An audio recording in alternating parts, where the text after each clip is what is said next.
राधे राधे, जय श्री कृष्णा। मैं सीमा सिंह बड़ों को चरण स्पर्श, छोटों को प्यार और बराबर वालों को तहे दिल से नमस्कार करती हूँ। आज मैं आपको करवा चौथ के व्रत की कथा सुनाऊंगी। साथ ही करवा चौथ के दिन रात्रि को चंद्रमा को अर्घ्य देते समय क्या बोलते हैं वो बताऊंगी और साथ ही एक गणेश जी की पौराणिक कहानी सुनाऊंगी। आइए अब हम करवा चौथ की पौराणिक कहानी सुनते हैं। एक गांव में एक साहूकार पति पत्नी थे। उनके 7 बेटे और 1 बेटी थी। सभी का विवाह हो चुका था। जब साहूकार की बेटी का पहला करवा चौथ आया तो वह करवा चौथ का त्योहार मनाने के लिए मायके में आई। जब सभी भाई बहन कंवारे थे तो वे हमेशा ही अपनी बहन के साथ ही भोजन करते थे। जब शादी के बाद पहली बार बहन मायके में आई तो सभी भाई अपनी बहन के साथ ही भोजन करने लगे। तब एक दिन जब करवा चौथ का दिन था तो शाम को सभी भाई काम के बाद दुकान से घर आए तो सभी ने अपनी बहन से कहा कि बहन आओ खाना खा लो। बहन ने कहा कि भाई आज तो मेरा करवा चौथ का व्रत है, रात्रि को चंद्रमा को अर्घ देने के बाद ही भोजन करूंगी। भाइयों ने सोचा कि बहन भूखी रहेगी तो तबीयत खराब हो जाएगी। तब भाइयों ने कुछ सोच विचार किया और एक योजना के मुताबिक एक भाई दिया लेकर गया और एक भाई छलनी लेकर गया और पहाड़ के ऊपर दिया चास दिया और उसे छलनी से ढक दिया और घर आकर बहन से कहा कि बहन चांद उग आया है, अर्घ दे दो और खाना खा लो। बहन ने अपनी भाभियों से कहा कि भाभी भाभी चांद उग आया है, आइए आप भी अर्घ दे दीजिए और खाना खा लीजिए। भाभियों ने कहा कि भाई साहब यह तो तुम्हारा ही चांद है, हमारा चांद तो रात्रि में ही उगेगा। बहन बहुत ही भोली और नासमझ थी।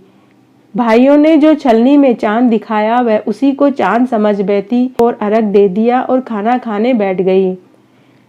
जब उसने पहला घास तोड़ा तो मक्खी आ गई, दूसरा तोड़ा तो बाल आ गया।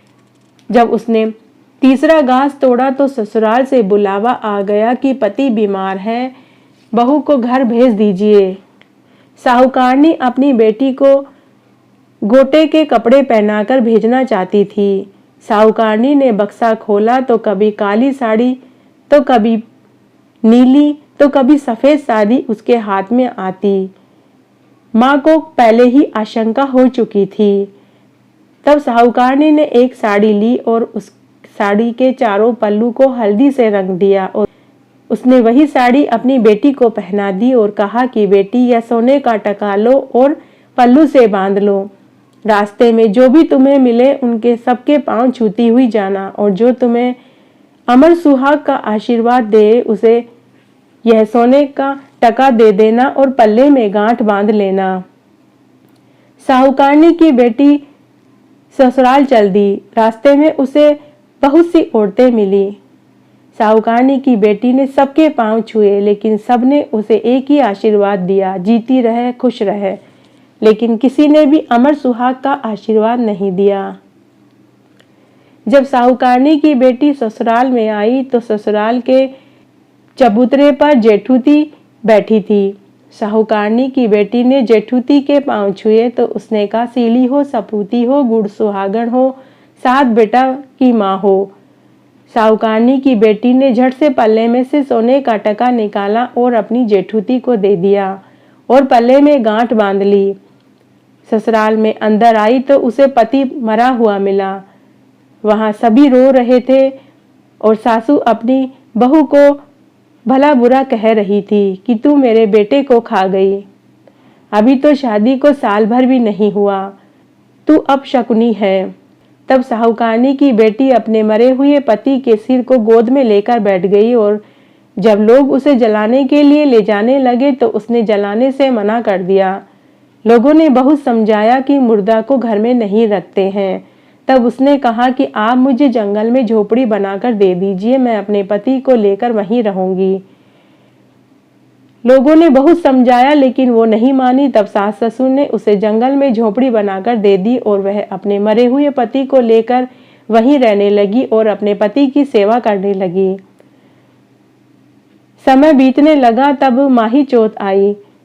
चौथ माता ने आते ही साहूकार की बेटी को गालियां दी और कहा कि 7 भाइयों की बहन करवा ले, चांदनी में चांद देखने वाली करवा ले।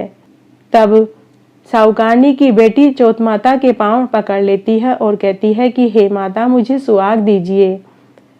चौथ माता ने कहा कि मैं सुहाग नहीं दे सकती, मुझसे बड़ी बैसाख की चौथ आएगी तो उनके पांव पकड़ लेना। बैसाख की चौथ आई तो वह भी साहूकारनी की बेटी को गालियां देती हुई आई। साहूकारनी की बेटी ने बैसाख चौथ के पांव पकड़ लिए। तब बैसाख की चौथ ने कहा कि मुझसे बड़ी चौथ भादुड़ी की चौथ आएगी, तू उसके पांव पकड़ लेना। भादुड़ी की चौथ आई तो वह भी साहूकारनी की बेटी को गालियां देने लगी। साहूकारनी की बेटी ने भादुड़ी चौथ माता से कहा कि हे चौथ माता, आपको मेरा पति जीवित करना ही पड़ेगा। भादुआ चौथ ने कहा कि मुझसे बड़ी चौथ करवा चौथ आएगी, तूने करवा चौथ का व्रत खंडित किया था, तेरे ऊपर उन्हीं का शाप लगा हुआ है। समय बीता और कार्तिक का महीना आया। करवा चौथ का दिन आया, तब स्वर्ग से चौथ माता नीचे उतरी। तब कार्तिक की करवा चौथ ने साहूकारनी की बेटी से कहा, करवा ले बिरलाबाई करवा ले, चालनी में चांद देखने वाली बिरलाबाई करवा ले, 7 भाइयों की बहन बिरलाबाई करवा ले, व्रत को खंडित करने वाली बिरलाबाई करवा ले। तब साहूकारनी की बेटी चौथ माता के पांव पकड़ लेती है और कहती है कि हे चौथ माता, मैं बहुत बड़ी पापिन हूँ, मैंने बहुत बड़ा पाप किया है, लेकिन मैंने यह पाप गलती से किया है, मुझे इतनी बड़ी सजा मत दीजिए। आप सभी की माता हैं, मैं आपकी पुत्री के समान हूँ, हे माता मेरी रक्षा करो, मुझे मेरा सुहाग लौटा दो। चौथ माता उसकी विनती से खुश हो गई और उसे अमर सुहाग का आशीर्वाद दिया। थोड़ी ही देर में उसके मुर्दा पति में हलचल हुई और उसका पति आंखें मलते हुए उठकर खड़ा हो गया और बोला कि मुझे तो बहुत नींद आई। तब उसकी पत्नी ने कहा कि आप तो सोते रहे, लेकिन मैं तो 12 महीने हो गए हैं, मैं तो 12 महीने से सोई ही नहीं हूँ। और फिर उसने अपने पति को पूरी सच्चाई बताई। तब उसके पति ने कहा कि हम करवा चौथ के व्रत का उद्यापन करेंगे। उसकी ननद उन्हें खाना देने आई। झोपड़ी के बाहर जब उसे 2 लोगों की आवाज सुनाई दी तो वह भागी भागी घर आई और बोली कि माँ, भाभी तो किसी पराये पुरुष से बातें कर रही है। तब उसकी सास जंगल में झोपड़ी पर आई और उसने देखा तो उसके बेटा बहू चौपड़ पासा खेल रहे थे। सास बहुत खुश हुई और उसने इसका कारण पूछा। तब बहू ने सासू माँ को पूरी बात बताई। सास बहू के पांव पकड़ लेती है। बहू ने कहा कि सासू माँ, उल्टी गंगा नहीं बहती है, मैं आपके पांव लगूंगी, आप चौथ माता के पांव पड़िए। तो हे चौथ माता, जैसा अमर सुहाग आपने साहूकार की बेटी को दिया वैसा सबको देना। कहानी कहने वाले को, सुनने वाले को और हुकारा भरने वाले को। घटती हो तो पूरी हो तो परवान चढ़े, भूले बिसरे नाम तेरे भंडार में भरे। रात्रि को चंद्रमा को अर्घ्य देते समय क्या बोलना चाहिए वो मैं अब आपको बताती हूँ। सोना की सी सांकली, गले मोतिया को हार, चौबाती को दीवलो, 4 पहर की रात, आम तले मारो सासरो, नीम तले मारो पीर, चारू गेला यूं बवे कीड़ी की सी नाल, कार्तिक चौथ का चांद न अर्घ देता, जीवो पूत वीर भरतार। इस तरह चंद्रमा को अर्घ्य देते समय बोलना चाहिए। अब मैं आपको गणेश जी की एक प्राचीन कहानी सुनाने जा रही हूँ। एक गांव में एक अंधी बुढ़िया माई अपने बेटा बहू के साथ रहती थी। वे बहुत ही निर्धन थे। बुढ़िया माई रोज गणेश जी की पूजा किया करती थी। एक दिन गणेश भगवान ने बुढ़िया माई को स्वप्न में दर्शन देकर कहा कि हे बुढ़िया माई, मैं तेरी पूजा पाठ से बहुत खुश हूँ, तू अपने लिए कोई वर मांग ले। तब बुढ़िया ने कहा कि हे गणेश जी भगवान, मुझे वर मांगना नहीं आता। तब गणेश जी भगवान ने कहा कि ठीक है, तू अपने बेटा बहू से पूछ ले, मैं कल फिर वापस आऊंगा।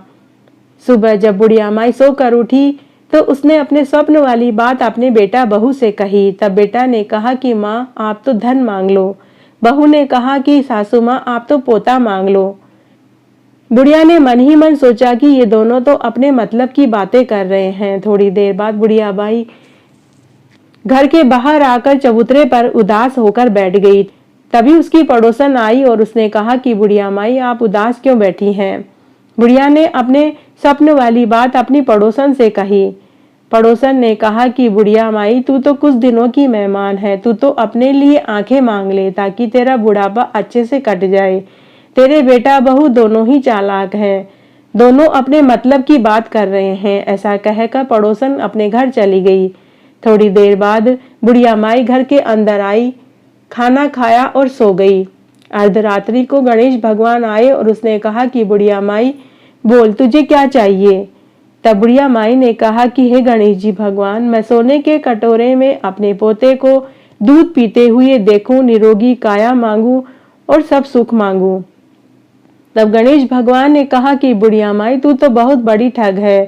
तू तो कहती थी तुझे कुछ मांगना नहीं आता, तूने तो एक ही बार में सब कुछ मांग लिया, परंतु जो तूने मांगा है मैं तुझे वही सब दूंगा। ऐसा कहकर गणेश भगवान तथास्तु कहकर अंतर्ध्यान हो गए। बुढ़िया माई के वैसा ही सब कुछ हुआ जैसा गणेश भगवान ने कहा था। तो हे गणेश भगवान, जैसा आपने बुढ़िया माई को दिया वैसा सबको देना।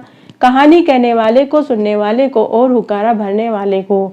घटती हो तो पूरी हो तो परवान चढ़े, भूले बिसरे नाम तेरे भंडार में भरे। इस प्रकार आज मैंने आपको करवा चौथ की कहानी, साथ ही गणेश जी की कहानी और रात्रि को चंद्रमा को अर्घ्य देते समय क्या बोलना चाहिए वो बताया। आशा करती हूँ आपको ये वीडियो जरूर पसंद आएगा। मेरे साथ बने रहने के लिए आपका धन्यवाद। अगर आपको ये कहानी अच्छी लगे तो इसे ज़्यादा से ज़्यादा लाइक एंड शेयर करें और मेरे चैनल को सब्सक्राइब करें। धन्यवाद।